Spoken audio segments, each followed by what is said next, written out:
cacau é planta divina, dada de presente aos homens para o seu proveito.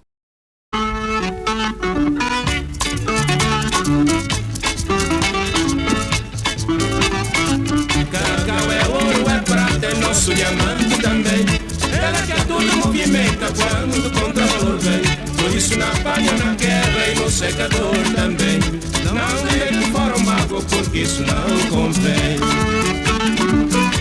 Esta canção foi inspirada por um grande músico santomense para mobilizar o povo trabalhador em torno da colheita do cacau. Foi na década dos anos 70, período em que cacau tinha preço de ouro. De facto, o vínculo das ilhas de Santo Tomé e Príncipe ao cacau começou em 1822, quando a primeira planta foi traduzida do Brasil pelo almirante João Maria de Sousa e Almeida, conhecido como Barrão de Aguizé. Inicialmente, o cacaueiro era utilizado como flor na ornamentação de jardins. Naquela altura, os fazendeiros estavam muito empenhados no cultivo de café e ainda duvidavam do valor do cacau.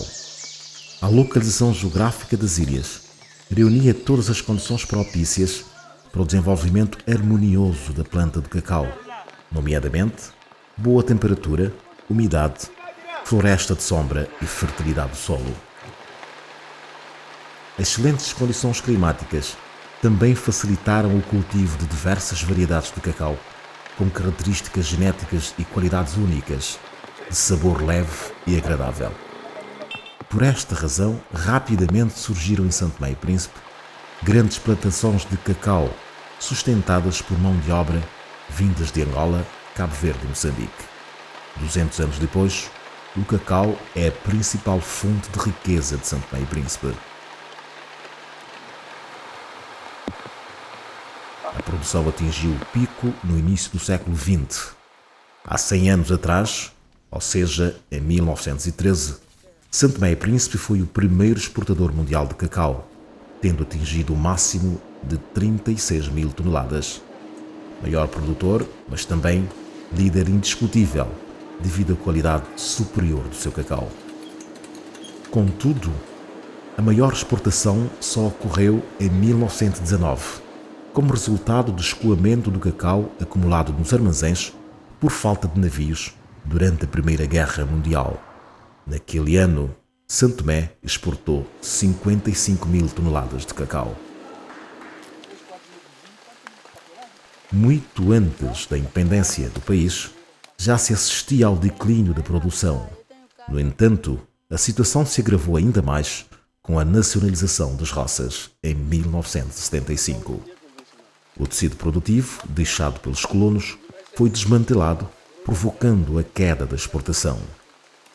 Na sequência da política de distribuição de terras imposta pelo Banco Mundial nos anos 90, as grandes plantações foram retalhadas em parcelas de terras e distribuídas a pequenos agricultores.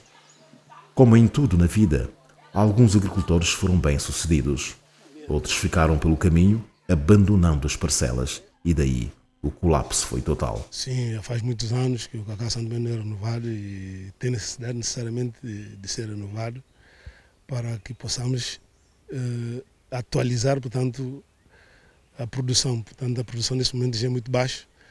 Repara que algum tempo atrás, há 20 anos atrás, a produção de Santo Tomé já estava à volta de 6 mil, 7 mil toneladas ao ano, e hoje em dia anda à volta de 1.000 toneladas, já é extremamente complicado. Portanto, quer dizer que a produção de Santo Tomé está baixíssima neste momento e há toda a necessidade de se reabilitar, portanto, a área cacaueira de Santo Tomé para que possamos elevar essa cifra de produção anterior. Tal como muitos outros agricultores, Maria Piedade vai à lavra de alvorada e só regressa a casa no fim do dia, quando o sol se esconde por entre os montes. A colheita e quebra do cacau sempre fizeram parte da sua vida. Trabalho árduo que desperta na Maria Piedade a esperança de uma manhã melhor. Profiro Cruz é outro exemplo de quem dedicou toda a vida ao cultivo de cacau. Veio como contratado de Cabo Verde em 1957 e aos 80 anos de idade sabe de cor e salteado toda a técnica do cacau. Das suas mãos envelhecidas pelo trabalho, arremata os sacos de cacau fino que de Santo Tomé há de percorrer o mundo. Por acaso é cacau de boa qualidade, porque não tem bagos de milho, é um cacau bem escolhido, é separado também nas compras de cacau que venha, quando venha em goma, o cacau é bem trabalhadinho, é bem separado, de forma que não vai resíduos nenhum. Agora eu já percebi que o senhor tem muita habilidade para fazer em saco. Sim, eu habituei desde os longos anos a fazer esse trabalho. O cultivo de cacau requer muito esforço humano. Nos tempos modernos, há cada vez menos mão de obra disponível para trabalhar no mato. Assim se explica a tendência do abandono das roças para a periferia dos centros urbanos, em busca de melhores condições de vida. Em Santo Tomé e Príncipe, a realidade impõe que a política agrícola seja transformada em política de desenvolvimento rural, através de concessão de apoios diretos e permanentes aos pequenos agricultores. De contrário, o futuro do cacau ficará comprometido. Um pequeno produtor isolado dificilmente será competitivo. Por isso, são agrupados em associações e cooperativas de forma a rentabilizarem melhor as suas parcelas de terra. A cooperativa do cacau biológico é o exemplo de sucesso, onde centenas de famílias vivem da produção e exportação de cacau. Os compradores europeus são cada vez mais exigentes. Procuram cacau de muito boa qualidade. Assim sendo, o segredo da SECAB reside na produção de cacau sem qualquer espécie de produto químico.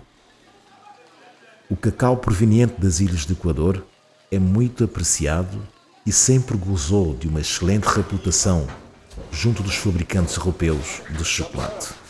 Em 2011, Santo Tomé e Príncipe exportou uma média de 2.000 toneladas de cacau, traduzido numa receita externa na ordem de 5 milhões de dólares. Neste universo, a cooperativa de cacau biológico contribuiu com mais de 1/3. Mesmo assim, o nível de exportação é muito baixo para um país que em tempos foi o maior produtor mundial de cacau. Por isso, o governo santomense considera de importante revitalizar o passado da Ilha de Chocolate, promovendo a produção de cacau de qualidade com base numa agricultura sustentada. Foi nesta ótica que surgiu a Satocal, fundada por investidores estrangeiros com o objetivo de produzir cacau seco de excelente qualidade, destinado aos fabricantes de chocolate europeus. Sao Tomé représente un terroir au niveau du chocolat dans le monde, d'accord. Et un de nos objectifs était de réhabiliter la cacaoyère à Sao Tomé, puisque la production de cacao de Sao Tomé a décliné depuis pas mal d'années maintenant.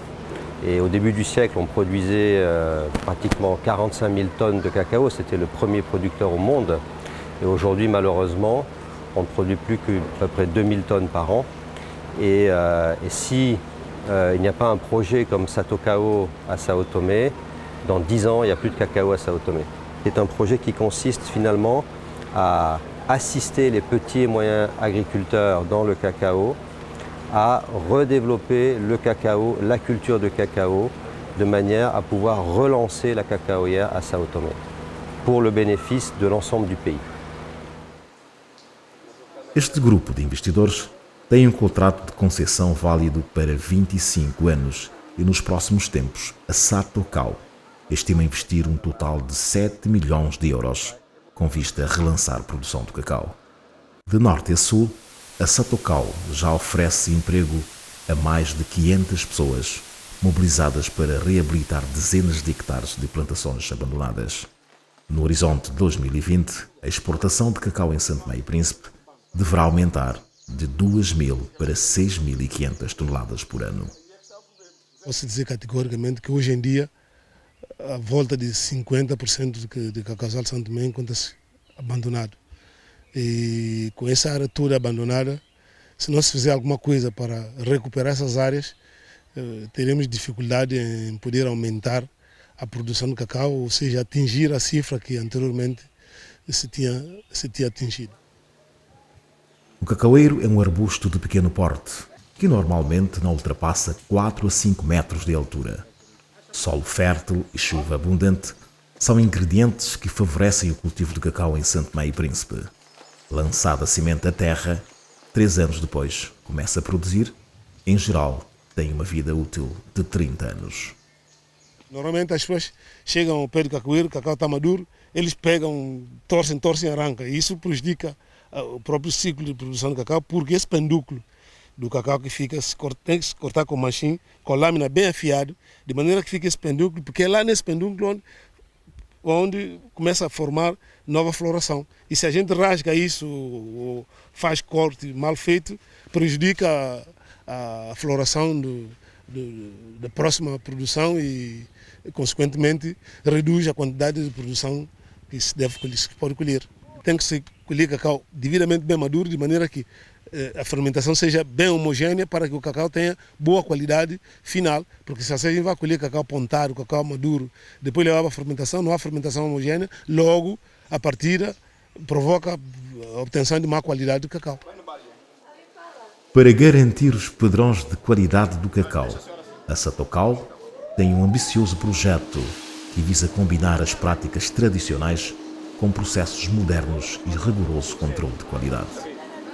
Este centro tecnológico irá priorizar a secagem do cacau solar, aproveitando as potencialidades que a região oferece. Portanto, temperaturas altas, fraca nebulosidade e grande disponibilidade de terra para se expandir os secadores. Sabe-se que a zona do Morro Peixe não reúne as condições do ponto de vista climático para a expansão da cultura do cacau. No entanto, nós vamos fazer essa plantação a título experimental. Significa dizer que vamos utilizar a experiência de países vizinhos, designadamente os Camarões, que vêm realizando plantações de cacau em climas de savana com sucesso, e vamos transferir essas experiências para o nosso país. Para efeito, nós contamos com o apoio de técnicos do CIRAD, Centro Internacional de Pesquisa do Cacau e Café, sediado em França, que nos deixaram orientações precisas enquanto a que tecnologia utilizar para que possamos, de facto, ter sucesso nesse tipo de plantação. Esperamos que dentro de 5 a 10 anos, quando a nossa experiência estiver concretizada, expandirmos essa experiência a outros produtores de cacau que queiram, de facto, realizar essa experiência aqui na zona de savanas de Morro Peixe e outras zonas afins. Aliás, a filosofia da Satocal é obter cacau de excelência para fazer as delícias dos fabricantes de chocolate. Por isso, ao contrário dos outros exportadores, a Satocal elegeu a qualidade como palavra-chave. Neste sentido, existe um rigoroso controle em todas as etapas do tratamento do cacau, desde a colheita, fermentação, secagem e embalagem.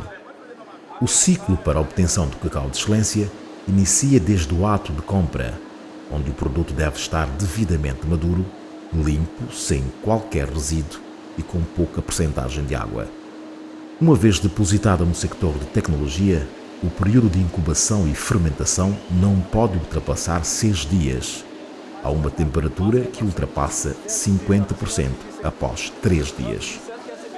Já seco e antes de ensacado, cada grão de cacau é cuidadosamente selecionado e refinado. Mesmo na fase final da exportação, o cacau da Satocal ainda é alvo de inspeção. As alfândegas, à entrada do contentor, verifica-se o grau de umidade como forma de certificar se o cacau chega ao destino com os padrões de qualidade exigidos no mercado internacional. Nesta fase inicial de investimento, a Satocal vai exportar cerca de 500 toneladas de cacau de excelência, prevendo aumentar gradualmente nos próximos tempos. Gradualmente, Santo Tomé e Príncipe irá retomar o seu patamar de ilha de chocolate, como sempre foi no passado. Provavelmente, alguns chocolates importados da Europa são fabricados a partir do cacau fino e aromático, produzido no solo santomense. No futuro próximo, alguns chocolates serão rotulados como variedades oriundas de Santo Tomé. Quando o barão de Água Izé introduziu o cacau em Santo Tomé e Príncipe, há 200 anos. O almirante já conhecia o seu valor, mas nunca teria imaginado que esta planta viria a ser tão determinante na vida de todo um povo. Por isso, mesmo que se venha descobrir o petróleo em Santo Tomé e Príncipe, o cordão umbilical que liga as ilhas do Equador ao cacau não se vai dissociar tão cedo.